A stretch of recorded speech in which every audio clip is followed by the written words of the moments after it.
Selamat sore juga.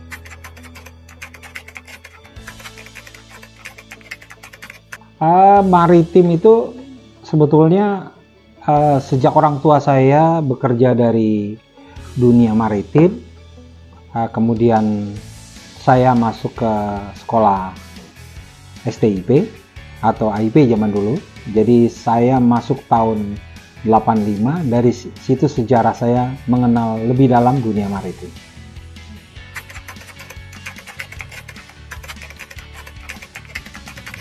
Kalau maritim itu sebetulnya sebuah konsep di mana kita berbicara sebuah terminologi yang melakukan kegiatan melalui laut tetapi ada bunyi perdagangan. Karena di dalam kamus itu adalah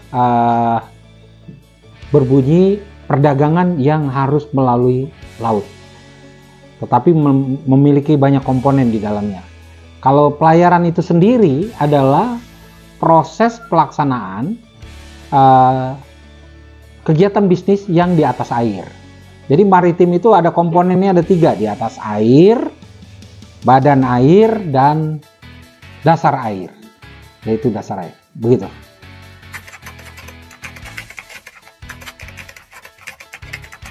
Definisi maritim itu ada dari berbagai hal sebetulnya, tetapi semua lebih mengikat terhadap laut.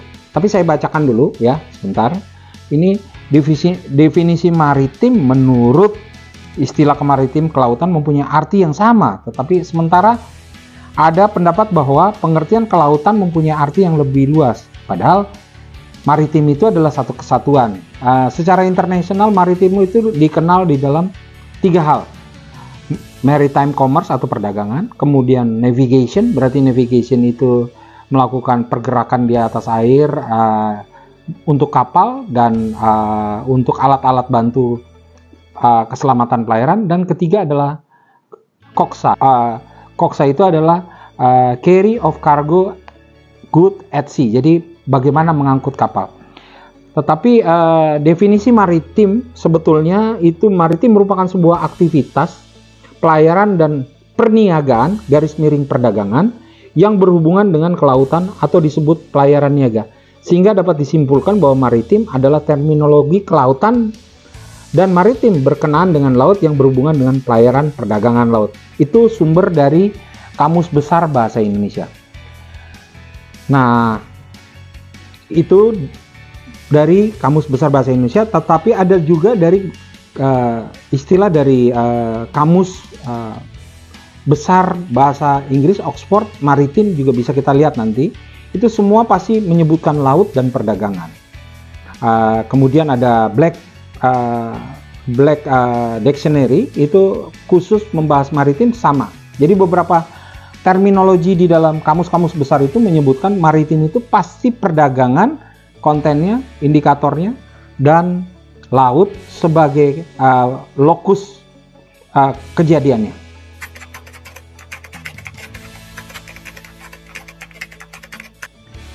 Alasan Indonesia sebagai maritim itu sebetulnya disebabkan Indonesia itu lebih banyak lautnya dan perdagangan selalu melalui laut, karena kita tidak ada jembatan besar yang menghubungkan pulau besar dengan pulau besar, sehingga semua konsep yang dilakukan itu pasti melalui laut, sehingga perdagangan yang melalui laut itu yang disebut maritim.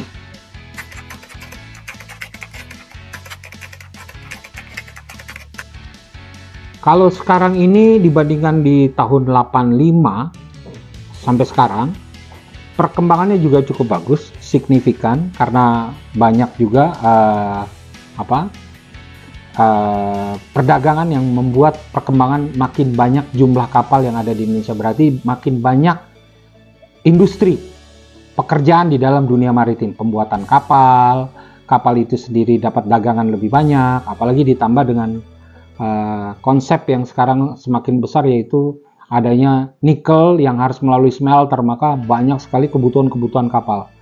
Tetapi kalau melihat di satu sisi, yaitu tentang konsep pembuatan kapal, itu agak sedikit degradasi. Kalau kita lihat di Batam, mungkin 10-15 tahun lalu sangat signifikan, tapi kalau sekarang banyak dok-dok yang tutup. Mungkin itu disebabkan oleh aturan yang kurang saling mendukung dengan bank dan industri maritim itu sendiri.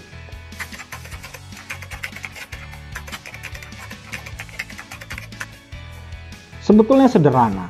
Ada dua konsep besar. Satu, konsep siapa yang mengatur dan mengawasi. Kedua, siapa yang diatur dan diawasi. Permasalahan yang mengatur dan mengawasi itu pasti adalah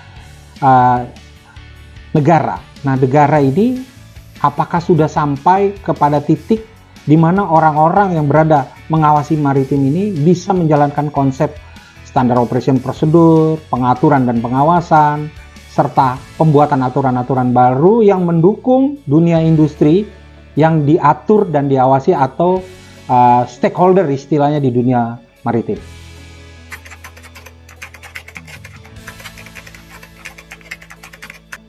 Ini pandangan pribadi saya ya. Pandangan pribadi saya adalah konsep yang sederhana, roadmap-nya harus jelas, kemudian aturannya harus jelas, undang-undangnya harus jelas, saling mendukung, kemudian yang mengatur atau SDM yang ada di dalam yang pengaturan dan pengawasan ini harus jelas tentang tupoksi atau tusi. Contohnya, sebuah organisasi itu apakah dari dirjen sampai bawah sudah ada analisa jabatannya, sehingga setiap SDM yang ada di perhubungan untuk mengawasi dunia maritim ini sudah tahu tusi atau tupoksinya, sehingga kita bisa juga membuat skema, yaitu skema tentang kompetensi. Karena analisa jabatan itu dia menganalisa sebuah kerucut organisasi, tetapi kalau kompetensi dia akan terbalik. Yang tajamnya di bawah, yaitu maksudnya pelaksana lapangan yang terendah itu berarti kompetensinya masih sedikit.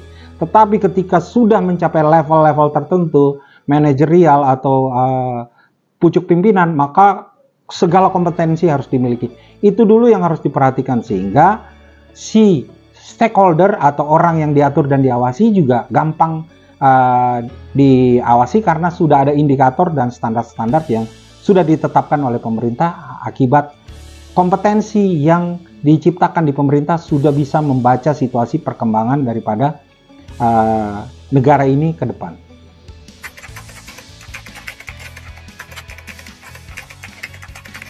Sebetulnya asas kabotage itu baru memenuhi 60%. 60% kepentingan income di Indonesia. Ujungnya kita sedang mencari income, terutamanya pajak, PNBP dan lain-lain yang istilah-istilah itu, yaitu masuk ke negara.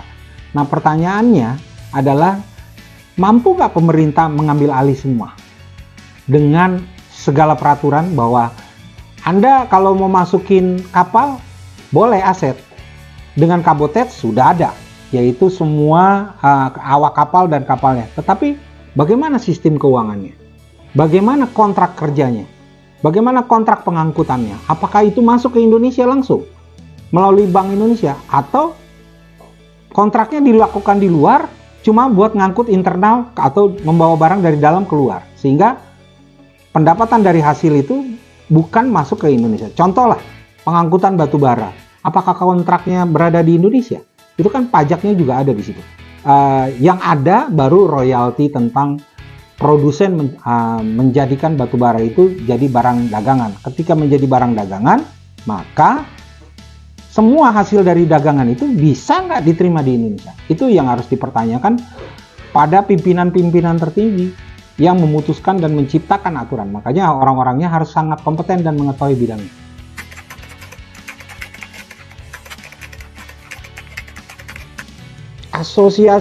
Asosiasi INSA ini sebetulnya adalah ujung tombak. Jadi dunia maritim tanpa pengangkutan itu sebuah kesia-siaan. Siapa yang mau ngangkut barang? Kan ketika berbicara maritim adalah lokusnya laut, kemudian ada angkutan.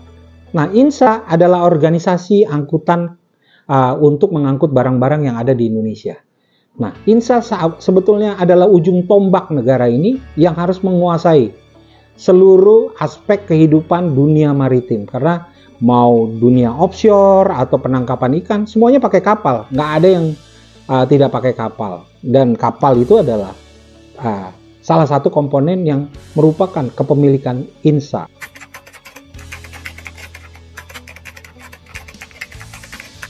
Sebetulnya pertanyaan ini agak sangat berbahaya karena tujuannya adalah ke pemerintah.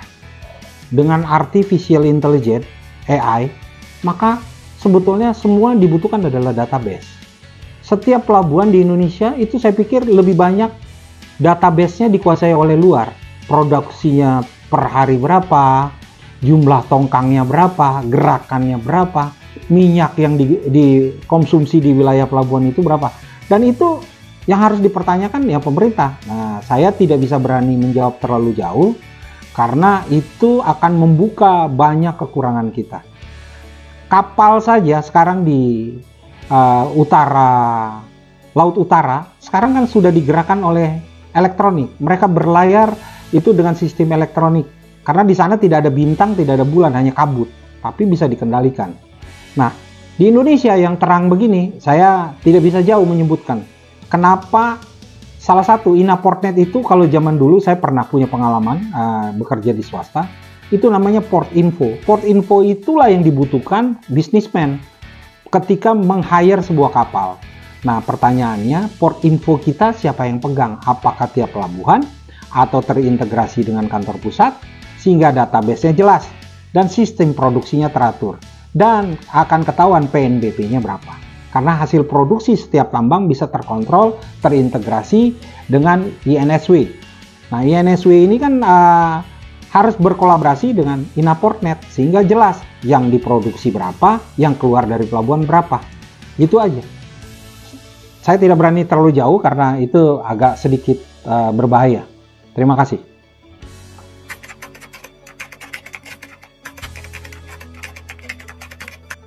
Peraturan yang benar dimulai dari undang-undang, PM-PM yang benar, dan diikuti SOP-SOP yang benar di dunia maritim, pelabuhan, kemudian sistem secara organisasi di seluruh komponen yang menyangkut terhadap maritim, mulai dari kantor pusat sampai dengan kantor-kantor pelabuhan. Itu saja, dan SDM yang teruji dan kompeten.